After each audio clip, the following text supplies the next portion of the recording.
Hello, everyone. Good afternoon. Today on the final bar, my guest is Bogomazov from Wyckoff Analytics, going to share with us sort of a big picture thought about the equity landscape. The S&P finishing in a position of strength today, although the newly reformulated or in the process of being reformulated Dow Jones Industrial Average lagging behind, actually down today. Mid and small caps flat as well. So an interesting sort of continuation with the leadership themes that we've seen through today. Ladies and gentlemen, this is the final bar.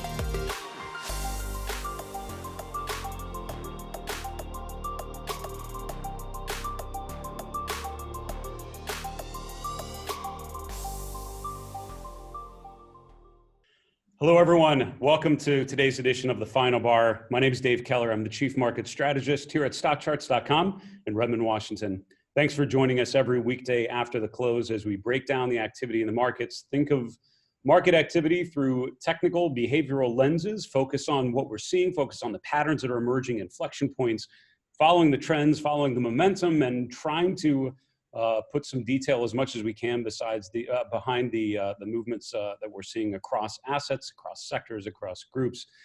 As I mentioned in the introduction, certainly getting follow through today as we have now established a foothold well above 3,400, which is that line in the sand that we've been talking about on the show for quite a while.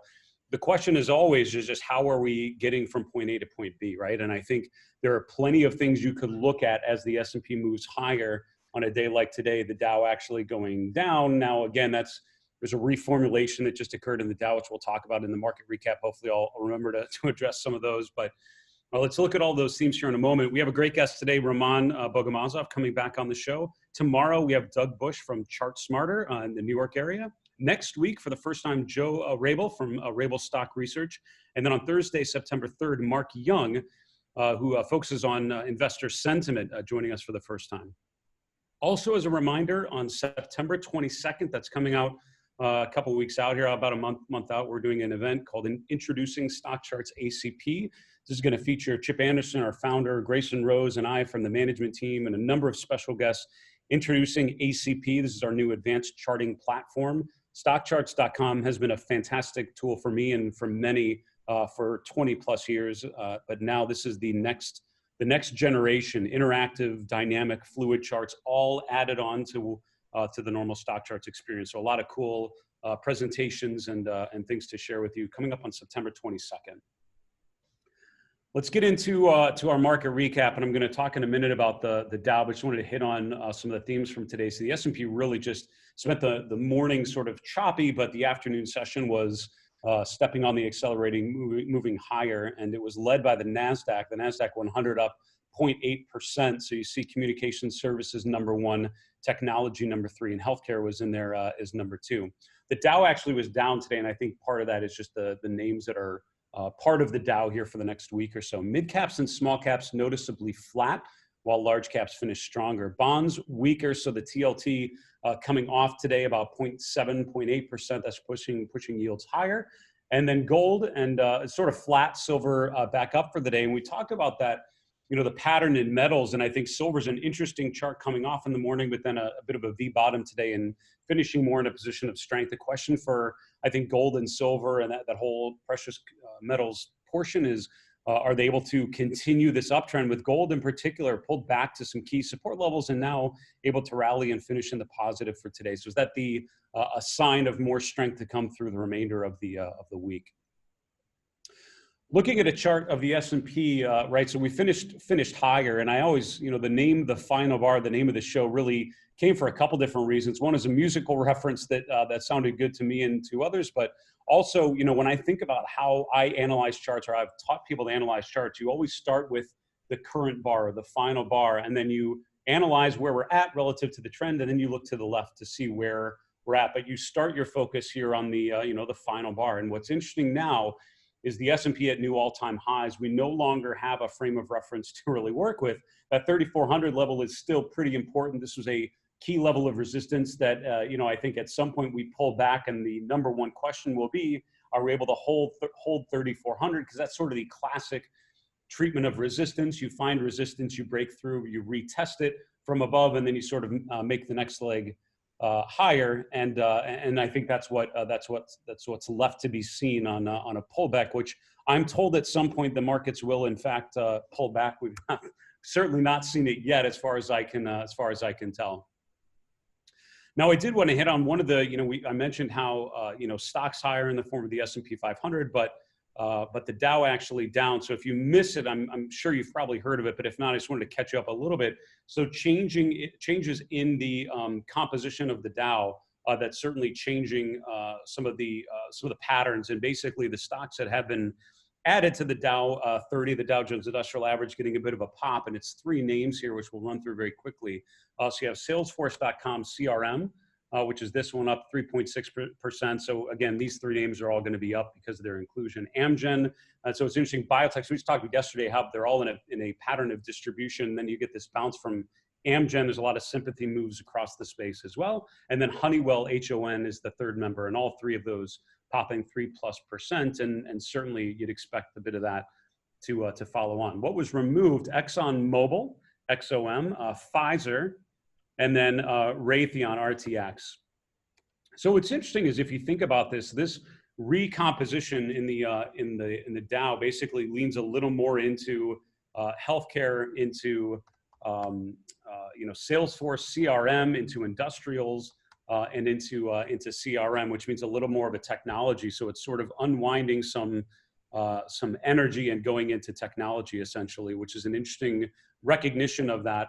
But what's also interesting is with the rebalancing of Apple, with Apple splitting, and then it's a price-weighted index. This is changing the composition of the Dow a little bit. It's one of those things, when you look at a long-term history of the Dow, we tend to think of it in homogeneous terms. This is a long-term, it's a basket of stocks and how they've done. You have to remember that the composition of those indexes, while it doesn't change often, it does change in meaningful ways.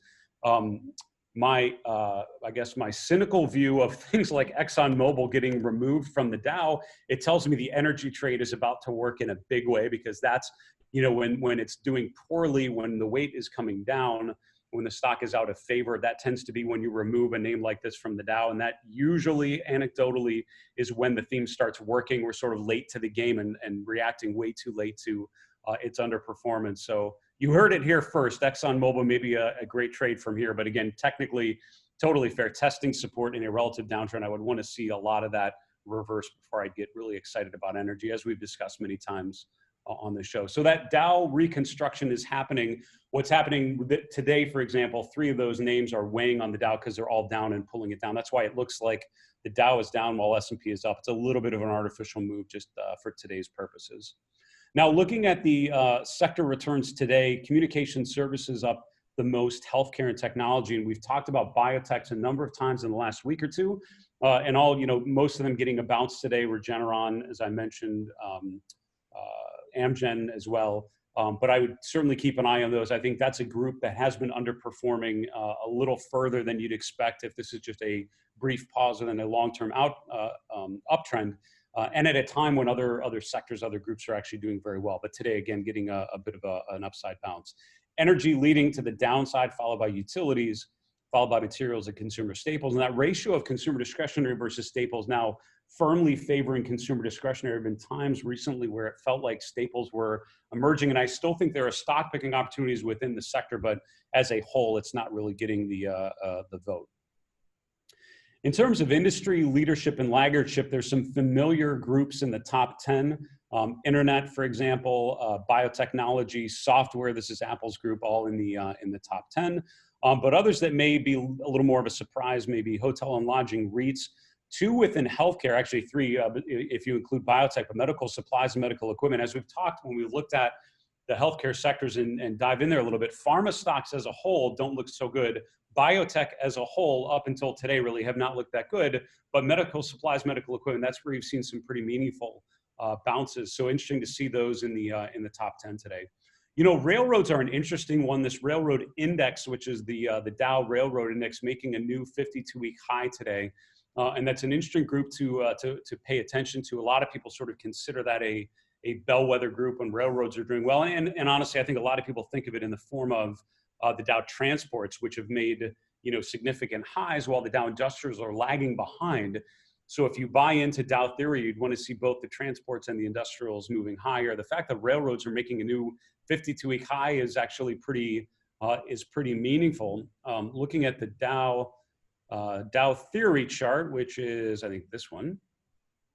Here goes. This is what I was talking about, right? So this is the transportation index, which is back above 11,000. It's still trying to get above its January peak there, but you can see that the Dow industrial average is still sort of just breaking above its June high and nowhere necessarily, not as much close to its February peak. So, seeing a confirmation of those two, if both of those would make a new closing high for the year, that would certainly be a fairly significant pattern to pay attention to. That is our market recap for today. We're going to take a quick commercial break, back with my guest, Roman Bogomazov. We'll see you in a minute.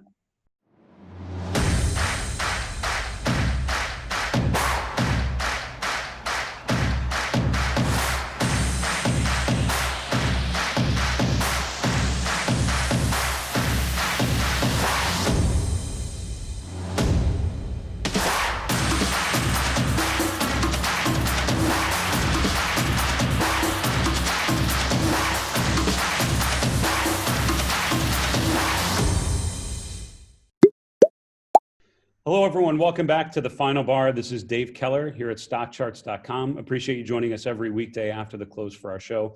We're going to do a mailbag segment a little later today. And next time, we'd love to answer one of your questions on the air. So get any questions about particular charts you're looking at. And as always, if you want to include a screenshot of the chart or just a link to your StockCharts, the hyperlink, we'd love to take a look at it and answer your question on the air. Shoot us an email at thefinalbar@stockcharts.com or tag us in a Twitter comment at finalbarsctv. We'd love to hear from you anytime.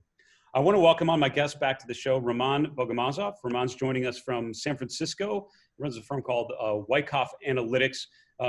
Roman, welcome back. It's always a really interesting take from you. I love hearing your perspective on the broad market environment. So welcome back. Thank you so much, and always happy to be here, Dave. So you sent us some charts ahead of time, really focusing on the equity space. And as you point out in your first chart, the S&P making all-time highs. I think the real question is this the beginning of much further upside, or are we overextended, overvalued, whatever adjective you'd want to use? Talk us through your perspective right about now. I think that we should look at this from both long-term and intermediate perspectives. Long-term, the aggressiveness of this rally, the momentum behind it, the structure that unfolds in the way how it unfolds going now to the all-time high in a very well-defined uptrend channel suggests to us that we are probably still in the very much secular move since 2009 lows, continuing, with the cyclical lows, and this March low, probably is proving to us to be a cyclical low. So therefore, our strategies here is that if we've constructed a portfolio off the lows in March into April, into May, we want to be able to hold on to this portfolio as much as possible. Obviously, keeping the winners and, trimming down some of the losing positions and anticipating some kind of intermediate pullbacks as buying opportunities. And by intermediate pullbacks, something that we've seen in June, where we had the rotation from growth to value. And we've seen that rotation on the way up as well. So still uptrend until it's not.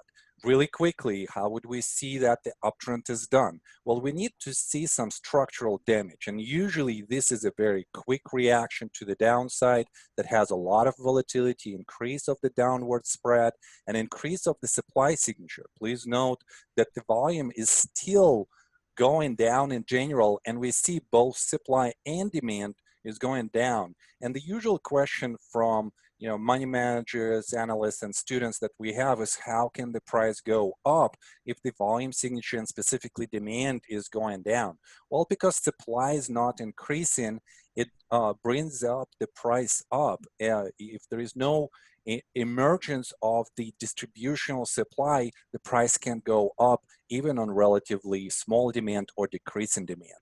And then the second question is, well, we are definitely close to the intermediate overbought condition. We're still very much in the up channel, and we're just waiting for a more overbought condition, and we're pretty close. If we look at the PNF counts that are intermediate target PNF counts, we're seeing 3460, 3450. Those two targets confirm each other. They also go into that upper part of the uptrend channel. So it makes sense as we go to 35 and slightly higher, we might have some kind of resistance, some profit taken. So we have to keep this in mind. But overall, if we would look at the much bigger causality, if we would look at the causality that has been created by the low in March and then into the backup low in April, we definitely have much larger counts, which supports the idea that this takeoff, this momentum kickoff is actually quite meaningful and might bring more upside potential. Dave? Yeah, it's a fantastic take, and I think you hit on, I mean, the way you described it, it's still an uptrend until it's not. And I think when you look at, I mean, these charts just demonstrate a pretty consistent move off of the lows really since April, sort of settled into a really nice channel here. So I'm curious then, Roman, if you had new money to invest, today, right, with the S&P at all-time highs, with leadership that, I think it's recognized as relatively narrower leadership. It's a smaller group of stocks necessarily that are sort of pushing things higher. Where would you be looking for opportunities now, or where would you be thinking for opportunities for the next leg higher? Yeah, that's a very interesting question, because off the low, we had an opportunity, an environment where basically almost everything was going up. Sure. And you had to be, still selective, but you would have a much bigger, higher success rate. Right now, with the portfolios that I have, it's a little bit more difficult to find a proper selection. So I think that we are more in the professional market right now, where selectivity plays a big role. And I still would look into the leadership areas like software, like biotech, would wait for some reactions in the stronger candidates, and would try to, short-term pinpoint the points of the of interest. Also would be looking at the, some stocks that have been down for quite some time and they are recovering with the economy. Those are also very interesting and very, very long-term oriented play. Roman, it's so great to have you on the show. And I just have to tell you, I have very fond memories of Hank Pruden coming to visit us at Fidelity and sharing charts that look kind of like this. So one of the best compliments I can give you is your presentation here reminds me a little bit of talking with Hank. Thank you so much. Thanks so much for coming on the show, Roman. Good to have you back. Hope you and your family stay safe, all right? Thank you. That was Roman Bogomazov joining us from San Francisco. He runs a firm called Wyckoff Analytics. Roman is a very nice human being. He's one of the good guys, but also a fantastic educator. He's taught a lot of investors how, giving them a framework for how to approach their investments. So really appreciate his take. And it's hard to disagree with the idea of that slow and steady uptrend, and the uptrend tends to be in play until it isn't. So let's keep following that along. Our next segment is called the Final Bar Mailbag. As I mentioned earlier, we love to hear from you, your feedback on the show, of course, but also questions, things that you're struggling with. And I hope what we're able to do with this show is help you navigate these markets together. So let's get right to your questions. Question number one, I've been a member for 12 years, and thank you so much for that. I keep 10 to 15 tabs open on Chrome for StockCharts, but every time I shut down the PC, I need to redo all of them because they all go back to default with the Dow, $INDU. Is there any possible fix? And I'm giggling as I'm doing that because I do the same thing, and it drives Chip Anderson, our founder, a little nutty because he did not anticipate a bunch of tabs, and you're basically bringing in a bunch of charts at once. But he assured me that we can handle it, and once I showed him how I have my world set up, he understood the point. You can tell from watching the show, a number of people comment how many tabs I've opened. This is how my mind works for some reason. I just have a lot of different things going on. So you're running into an issue that I've run into as well, which is you bookmark a page or something, a tab, but then it defaults back to just a chart of the Dow. here's what I did. I actually created a chart list called Chrome Bookmarks, and I had the particular charts in there. And what you do is bring up the chart list, and this URL that you see up here actually has all the codes, and it actually has the list and the particular chart and all the stuff that you need to bookmark it. So I would create a chart list called Chrome Bookmarks or something like that.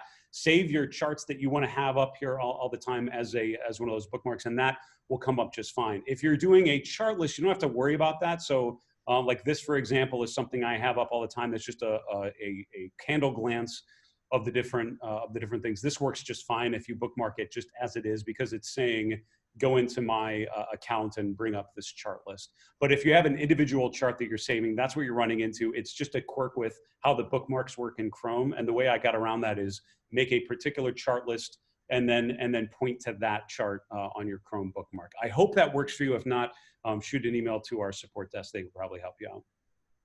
Question number 2, how can Apple manage around the 515 high? Can it break back up above it based on the charts? And thanks for the show, and I appreciate the comment. Let's look at a chart of Apple. So it's funny bringing this chart up. I just wanted to point out as a public service announcement, this is evidence, this is photo evidence that Apple actually can go down. It is down 0.8% today, underperformed. So that apparently can happen as well. And I say that purely in jest. Apple has obviously been one of the bellwether stocks. It's up over 100% on a relative basis versus the S&P for the last 12 months, which is a pretty exceptional run by any stretch. And again, I think at this point there's definitely a herding that happens here, meaning if you're an institutional money manager and you're benchmarked to the S&P, you have to own Apple at this point because it is a big name. It's a mega cap stock. It's a huge weight in your benchmark, and it's performing so well. So you have to own it. But it also tells me that when the music stops and if and when Apple rotates lower, there will be a huge vacuum when everyone wants to get out of it, and that will tend to perpetuate a bit of a pullback. I think that's what, if and when a market top happens, that's what it's going to feel like, is people finally unwinding the Apple trade. So your question is, can it hold 515? I think the chart that Roman showed, an uptrend is an uptrend until proven otherwise. And while I can show you all sorts of things about how Apple's overbought, I will show you that Apple was overbought the second week in June, and we've gone up from the upper 300s to the low 500s in that 2.5 month period. So just because a stock like this is overbought does not mean that it can't go much, much further. What I would be looking for are some divergences. If you look, in January to February, you had a lot of signals from a lot of stocks like this that things were starting to wind down. I thought we were seeing that on a lot of technology names in July into the beginning of August, but it did not materialize. But that's sort of the traditional market topping pattern I would be looking at. Until then, I think you have to assume that the path of least resistance on a stock like Apple is higher. Next question, just wondering if lower volume should be a concern. And it's a great question. It's actually, Roman and I just discussed that a few moments ago. When the S&P was the spiders were at $240, one might have bought 100 shares. Now that it's at $340, one might do the same amount and buy only 70 shares, but the money flow into it remains the same. It's actually a really good way of thinking about it. If people didn't understand, you're basically saying the higher price gets, if you're just putting in a certain amount of money, you're going to buy less and less shares. That would mean less volume if we all buy the same dollar amount over time. So, what Roman said is sort of the conventional interpretation of volume, which makes sense. An up move combined with lighter volume anecdotally suggests internal weakness, right? You'd want increasing volume or strong volume, resilient volume in an uptrend, because that tells you that there is a lot of buying. So 2 ways I would answer. One is Ramon's question or answer about how there's just not a lot of supply. It's not a lot of people putting shares back in the market, right? And so as a result, there's demand that's pushing price higher. There's not a lot of new buying coming into there necessarily. That was sort of his suggestion to it. What I would tell you is this. I'm looking at the last 5 or so years. I'm looking at the daily volume read, and then I have a 50-day just simple moving average here in purple to show you this. And what happens is volume tends to spike in sell-offs, right? When people get nervous, when they get anxious, when they get desperate, they don't tend to very gently sprinkle some shares back in the market and sell. They tend to panic and they dump everything at once, right? You accumulate over time, you tend to distribute very quickly and all at once because you're ready to get out. So if you look, the big volume spikes are the big sell-offs in stocks. So as a result, the uptrends tend to look a little lower volume, right? And the trend in volume tends to go down during the uptrends because it's skewed by the huge volume on the downtrends. But even having said that, the volume in early 2020 was extreme. And as a result, the downtrend in volume and just where we're at, we're really at extreme lows of volume on the SPY going back for 5 years. So by any measure, we're in a lighter volume. We're sort of at the end of the uptrend level of volume. Having said that, you had really low volume here in December, and we went up another 2 months to the February peak. So I don't think it's necessarily saying that's a top. So I tend to follow price first, and volume is more anecdotal. Next question. All the hype has been surrounding gold and silver, but what about the copper trade? How would you interpret the recent pricing action in copper, namely the JJC? It's a really good question. So I put this chart together just to answer that for you. So what do you make of copper? So the generally accepted interpretation, and people call it Dr. Copper because it tends to be a good leading indicator for the market, a good leading indicator for the economy. I think the wisdom being when copper prices are going up, there's demand for copper because people are, doing infrastructure projects and the economy's growing. And so you need copper. It's the raw materials to make a lot of stuff, wire and other things. When copper is going down, that tells you there's just less demand or a glut of supply. And that usually means things aren't so good. But I would tell you this, if you look, the correlation, if that's true, the correlation between stocks and copper should be pretty high and consistently high. And it's actually not. So there are times, even recently in the last month, where the correlation's actually gone quite negative, if not flat to zero. And right now it's literally around zero, meaning there's no real correlation for the last month between stock prices and copper prices. So having said that, I think what you have to remember about the market now is what stocks are doing is shrugging off a lot of data about economic hardships, about potential or assumed headwinds, about reopening the economy, about the effects of the coronavirus, about the ability of the Fed or the inability of the Fed to push stock prices higher. We tend to be ignoring most of that and just assuming that markets can continue to go higher and things are just going to be fine. So I think right now the market is shrugging off a relative weakness in copper and just going up. And I have to tell you, if you look at the market peak in early 2020, again, you saw copper roll over in February and then stocks were still going higher. You really haven't necessarily had that. You had a bit of that in mid-August where it felt like, okay, copper prices are going down, stocks are going up, but now copper's recovered and sort of gone back to previous highs. So in general, I don't refer to copper a lot. And I think that's because I think it's the same thing you might interpret gold strength or weakness and interpret something about stocks.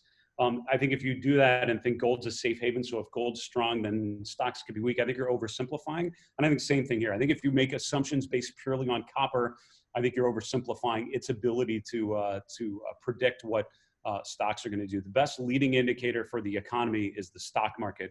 And right now we're pricing in higher highs from here. That's our mailbag for today. Thank you so much for those great questions. I hope that helped.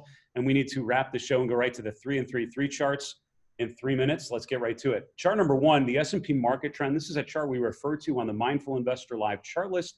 I'm bringing it up here because I tweaked it a bit and I just wanted to share it with you. I've had the long-term bullish indicator using the 21 and 34-week exponential moving averages. We have the medium-term indicator, which is based on the traditional PPO using the weekly data. And I just had used the change in the PPO as a short-term indicator. And the problem is that just hasn't been a great recognition of the uptrend. Stocks are going highs, and that's actually turned negative. So I retooled it a bit, and I actually added just a 5-day exponential moving average. And if the closing price for the week is above the 5-week exponential moving average, it's in bullish phase. If it's below, which would mean this histogram goes below zero, it would be negative. So here, all 3 of those are bullish. I think that represents how I'm seeing the market right now, and we'll keep referring to this as we go forward. But overall, it's short, medium, long-term, all positive.